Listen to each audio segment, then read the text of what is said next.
Are you a woman in business? Are you looking to join the growing ranks of female entrepreneurs taking over the world? You've come to the right place. On Babes in Business, we'll be covering all things business from the female perspective and giving you the tools to empower you on your journey.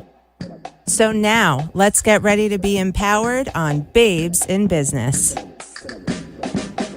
Hi, good evening. Welcome to another episode of Babes in Business. I am your host, Michelle Dempsey, and I'm super excited to be here with you tonight. I can't believe it's the last full week in February. I'm not exactly sure where the beginning of this year went, but here we are. I want to say a special thank you to our guest last week. We had a phenomenal time with the one and only Dr. Nicole Goldfinger, and I've heard that she's going to be joining us again, so I'm very excited about that. She talked to us all about her psychology practice, specializing in co-parenting and working with children, people with eating disorders, and people going through difficult times in their life, such as transitions that can be a little bit debilitating at the time. Speaking of transitions, though, I have somebody on the air with me tonight who's kind of an expert on handling transition like a boss. We have the one and only Wendi Weiner, the writing guru, who successfully transitioned from working as an attorney into creating a business all her own. Wendi, we're so excited you're here with us tonight. Thanks so much, Michelle. I'm thrilled to be here. I know we've been trying to get this on the calendar, and, you know, life is busy and things get in the way, but here you are.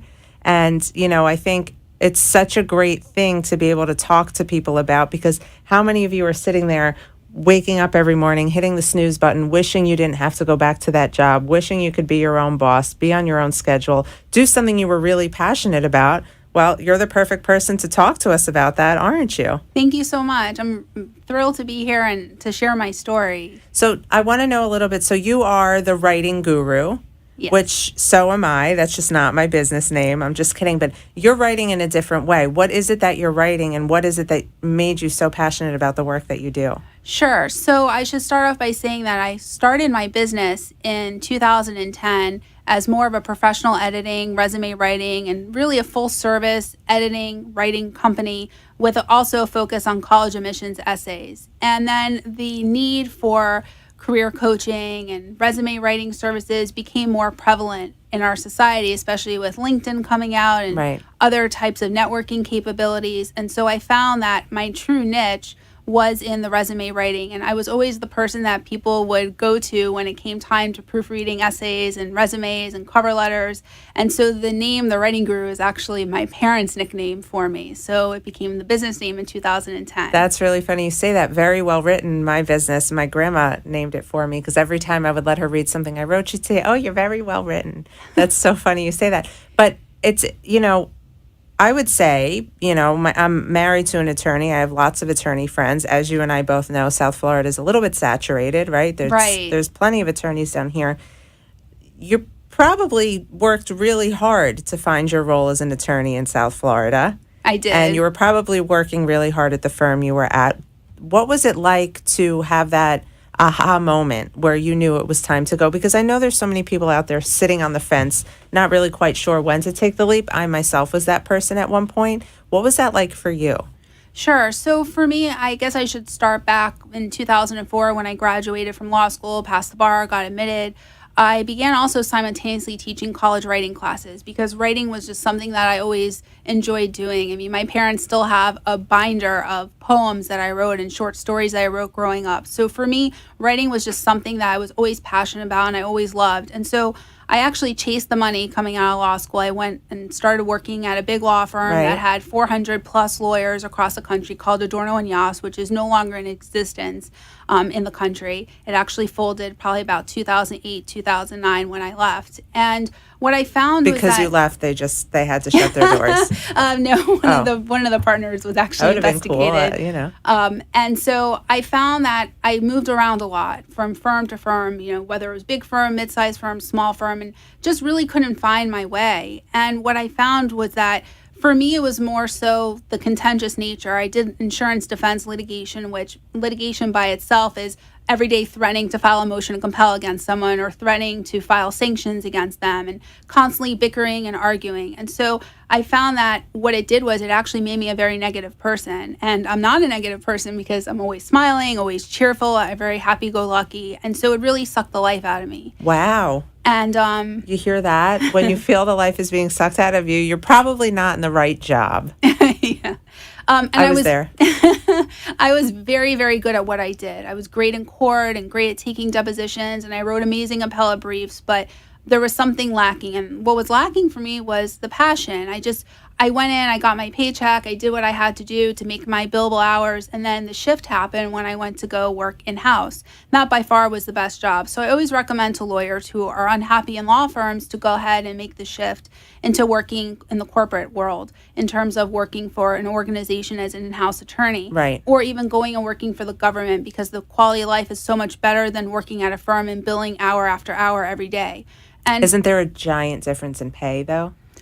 for me, no, because I went to work for a Fortune 200 company and I was offered a six-figure salary with a company car and a 401k and a merit bonus every year. And Right. it really, for me, it wasn't about the money. I actually really liked the job that I was doing. I felt passionate about it. In fact, one of my memories on Facebook recently came up, and 8 months into it, I was absolutely loving it.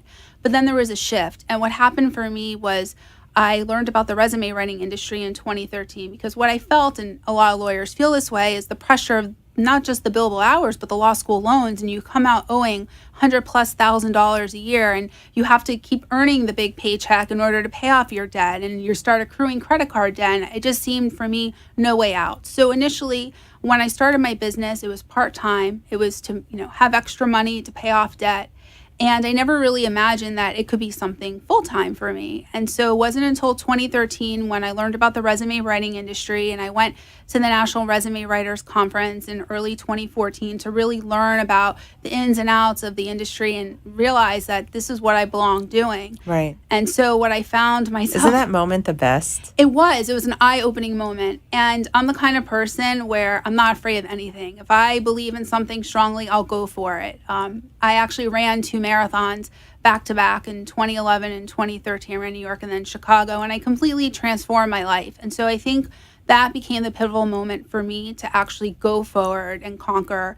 And I decided, about 16 months into really working my business up on the side, that February 2015 was the right time for me to just make the leap, get out of practicing law. Wow. So this was last year. Well, 2 years ago. now. 2 years ago, I made the leap. I had the business part-time. I was sitting during my lunch breaks, answering calls from clients, doing consultation calls on the road home. I was working 60+ hours a week as a lawyer, and then another 30+ hours a week at night on the weekend. So I was literally working 100 hours a week to try to build the business up to where I left myself sort of a cushion that if I left practicing law, I knew that I had a cushion of savings that I could live off of while I was still trying to build the business. Very smart strategy. Mm-hmm.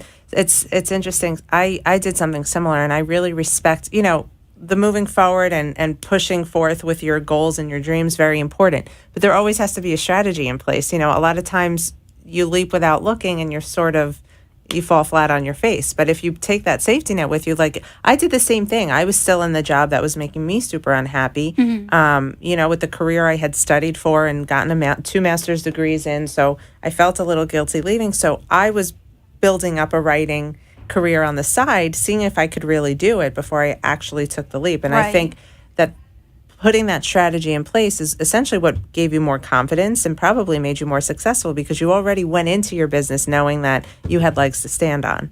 Right, I did. And I mean, I waited until the right time. I was already starting to get published in various publications, and I knew where I was going to be and what I needed to do. I had already kind of built up my own business plan and business model of where I wanted to go next. So for me, the leap didn't seem so great, other than the fact that it was a domino effect from one publication into the next. I hear you. I did the same thing. That's a lot of similarities. That's interesting. So give me you are the writing guru. You're a career expert. I know you have multiple acronyms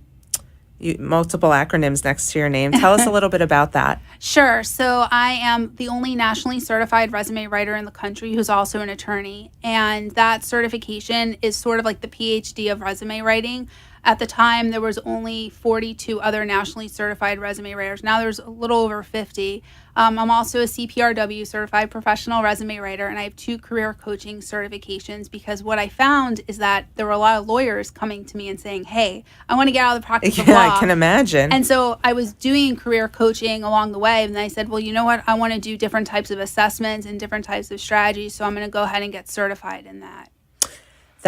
I think it seems like there's no stopping you. And I know every day I go on Facebook and I see you've been published somewhere else or you're doing something new. And I admire that, because I'm the same way. I feel, we're all out there just trying to get ahead, and you have to really put the muscle behind it and in order to see something happen. So, when people say, like, how do you do it all? You leave yourself no choice, right? Right, of course. I mean, for me, failure wasn't an option. So I wake up every day, and because I'm a one-woman show, my life is very different than most resume writing businesses. So I should say that most businesses in the careers industry are built sort of like a shell, where there's one expert who owns the company and then has a couple of subcontractors, and they farm out the work, and what they do is really just kind of oversee the operations. But my business model, what I wanted for myself, was totally different, because when people call me, they want to speak to the writing guru, they want to speak to the career expert.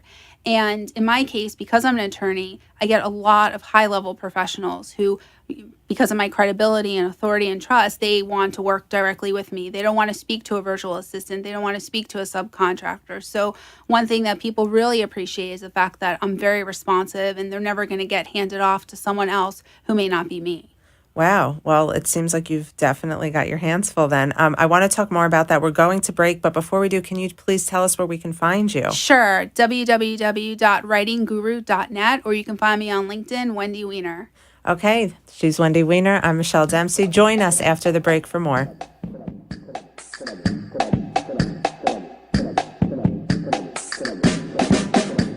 Thank you for listening to Babes in Business. And let me tell you, if you're looking for a lawyer, I've got the guy for you. The show is brought to you by the Dempsey Law Firm, PA, a civil litigation boutique specializing in personal injury and wills, trust, and estate planning. The firm founder and attorney, Elliot Dempsey, serves clients across South Florida for issues ranging from auto accidents and slip and falls to your basic will or trust to protect your loved ones. We've all got loved ones, so he's the right guy to call for it.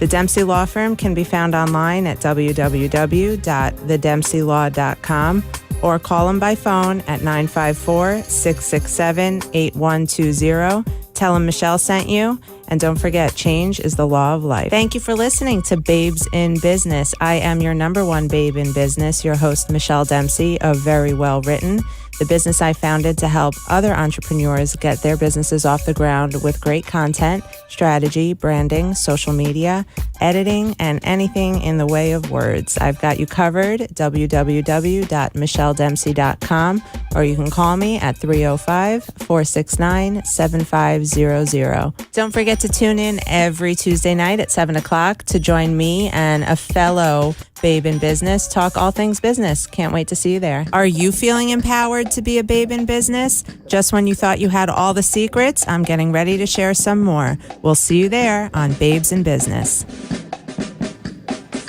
That's right. We're all about the business secrets here. I am your host, Michelle Dempsey of Michelle Dempsey Very Well Written, a full-service content marketing firm that I started about a year ago to help lots of businesses brand themselves. I offer a lot of brand expertise and anything in the way of words. So if you ever need any help with your business's branding strategy or marketing strategy, I'm your girl. But tonight is about transition. Tonight is about people pushing forward, doing what they really are passionate in, and putting all the muscle behind it to make their dreams work. That's why we're here with Wendi Weiner, the writing guru. She's a career expert. She's an attorney turned very established and successful writer. I think the whole thing, the change, fascinates me because I did the same thing, and I really can appreciate the bravery behind that. But before we get back into all that, tell me a little bit about all the services your business offers. Sure. So the majority of my clients, about 90% of my clients, are high-level executives, senior managers, executive vice presidents, CEOs, CFOs, CLOs, obviously a lot of attorneys, mostly project management, sales and marketing, and very high-level executives. I do help fresh out of college students and law students, as well as graduate school students, and additionally young professionals. But I would say the bulk of my business is executives. And what are you doing for them? So for them, I do a full branding package: resume, cover letter. A lot of them need a value proposition letter, one-page networking resume, infographic resume, and a full overhaul on their LinkedIn profile. Because one of the biggest things today is just how much job search elements have changed. And so now you really need a personal brand, as you know, especially for businesses, but also for professionals. So I do complete LinkedIn overhauls from top to bottom. I love it because you're essentially helping people tell their career story. Correct. Right. And I sort of help people fuse their personal story into their business. So I can really respect that. And LinkedIn is a fascinating thing. Mm-hmm. I can't even tell you. I mean, I'm not in the career space like you are, but I am constantly on a daily basis approached on LinkedIn, and I'm not even looking for a job. So I can't even imagine how valuable it is for people who really take advantage. Right. And one of the things that I think a lot of people sort of don't realize with LinkedIn is your resume gets delivered only to a hand select number of people, the people you apply to, right? Right. But your LinkedIn profile is viewable by 400 plus million users. So now you've got this infinite ability to network, and 94% of recruiters. Infinite ability. That sounds so yes. I mean, you can find you can find new clients on there. For me, I can network with recruiters and other career coaches and professionals. And so I really find LinkedIn to sort of be an amazing arena for not just job seekers, but for business owners and business professionals as well. Now, when you were, still at the law firm building up your business, did you ever know that it was going to take all the different, kind of became like an octopus. You have your hands in a lot of different things. Was that your intention, or were you really just focused on the resume at that point and then learned all the other aspects that should come into play with it? So my business... Because I'm a learn as you go kind of girl. Yeah, I had a plan. I think I'm the kind of person where I'm very type A in a lot of ways. And in order for me to sort of make a big leap like that, I really had to devise a plan of, how much I was charging per resume project, how many clients I could take on per month. Because obviously, I'm doing not only the consultation calls, but the project strategy session calls, the actual work, besides consulting with the clients, consulting with prospective clients, marketing, social media, writing articles. I know. It's you 5 see the different bags jobs. Under these eyes? Yeah. I get it. I still don't sleep a lot. I still probably work 100 hours a week. I know. But you know what? It's for a passion. It's worth it. So you're doing all of that. Plus, I read on what you sent me, you're published in over 30 publications. Yeah, I've reached just over 30 publications now. Explain yourself, because I think all of us with a knack for writing would love to have that kind of experience under our belt. For me, I keep getting these opportunities presented to me. In the beginning, I sought out. I love that. I love it. It's just falling into your lap. That means the universe has really aligned with your mission, and that's when you know you're on the right path. Yeah, for me, recently, even Ariana Huffington reached out to me and invited me to join her new venture, no big Thrive. Deal. Hey, Ariana. her new venture, Thrive Global. And so I still contribute I'm a contributor there now too. Yay! Cool. Yay. So exciting. Thrive. And I believe that the nice thing about Thrive is that it actually resonates a different type of voice, right? Because now it's not I don't just write about career stuff. I also write about soul searching, professional development. The other day I wrote an article for Thrive about how entrepreneurship gave me greater focus and self-awareness. So for me, it's a completely different ball game. It's more of a holistic look at entrepreneurship. I've noticed that in your writing. Yes.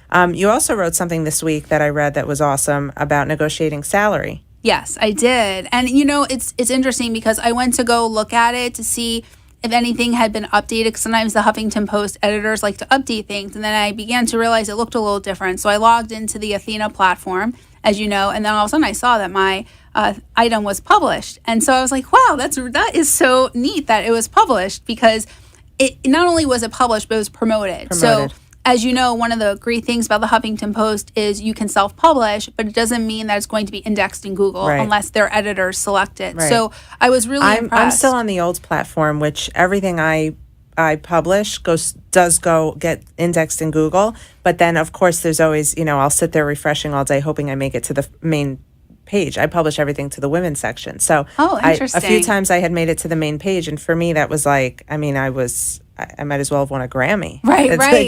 it's like the best feeling in the world as a writer to have a platform that huge, respect your work enough to share it. So I think that's awesome. That's really good. I've had some nice articles that I've written get good notoriety. So, and back to the topic of salary negotiation, because that's something as women, Right. I think there's always an intimidation factor. And I know even when I started my business, when it came time to discuss money and talk about what my price was and ask, for that bottom line to seal the deal, there's always this level of uncomfortability in the beginning. And how would you advise someone to work through that?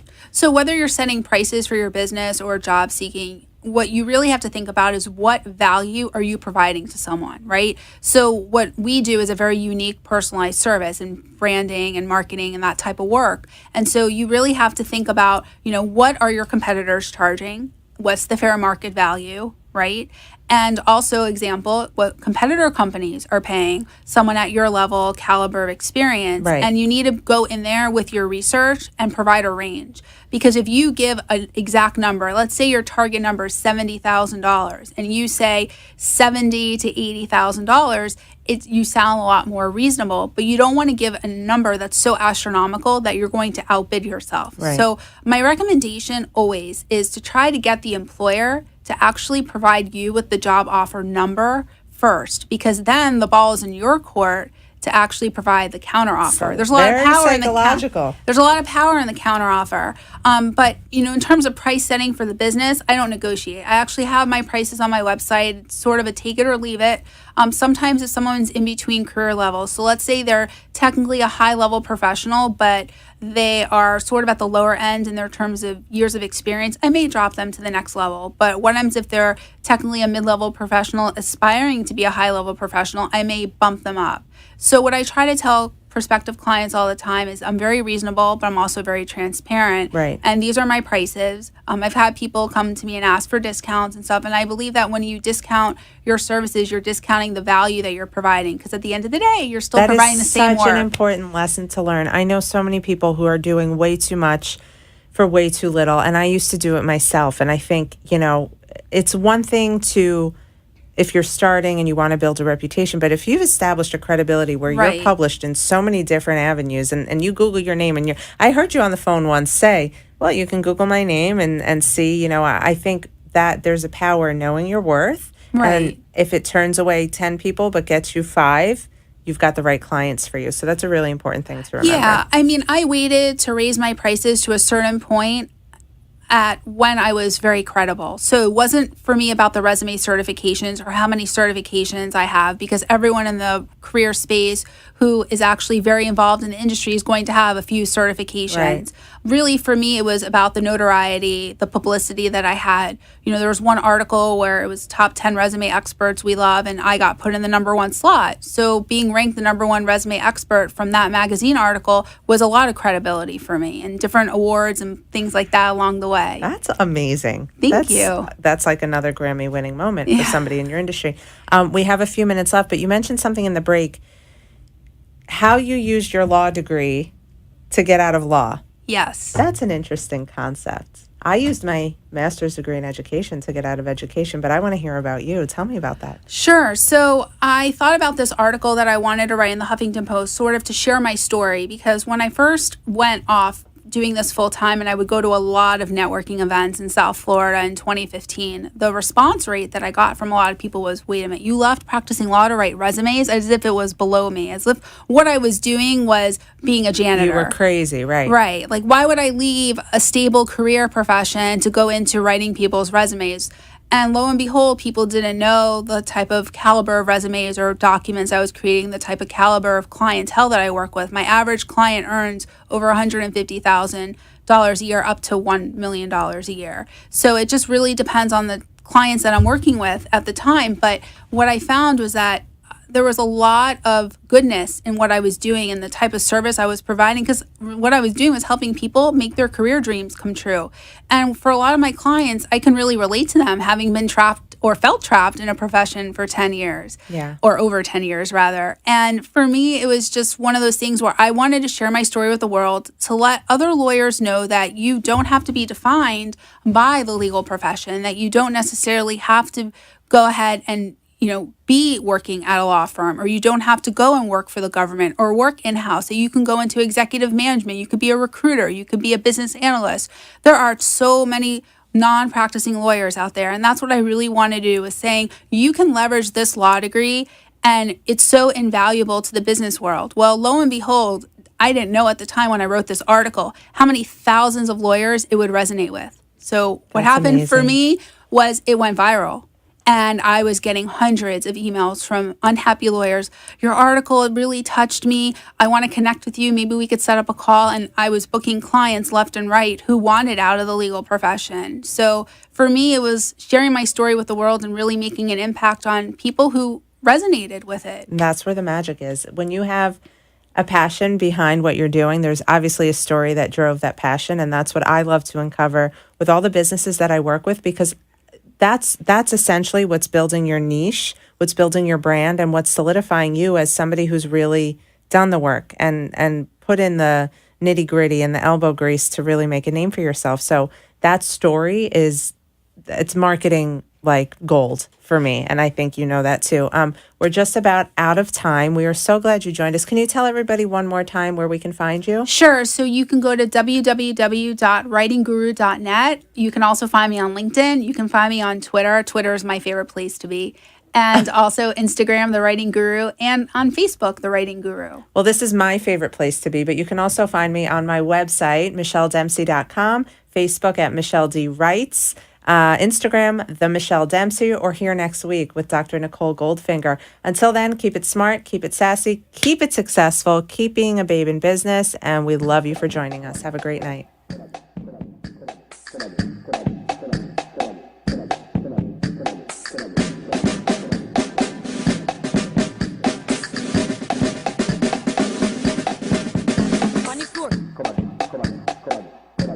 Like they say, all good things must come to an end. But the good news is we'll be back next week with more tips, more secrets, and more strategies to empower you on your business babe journey.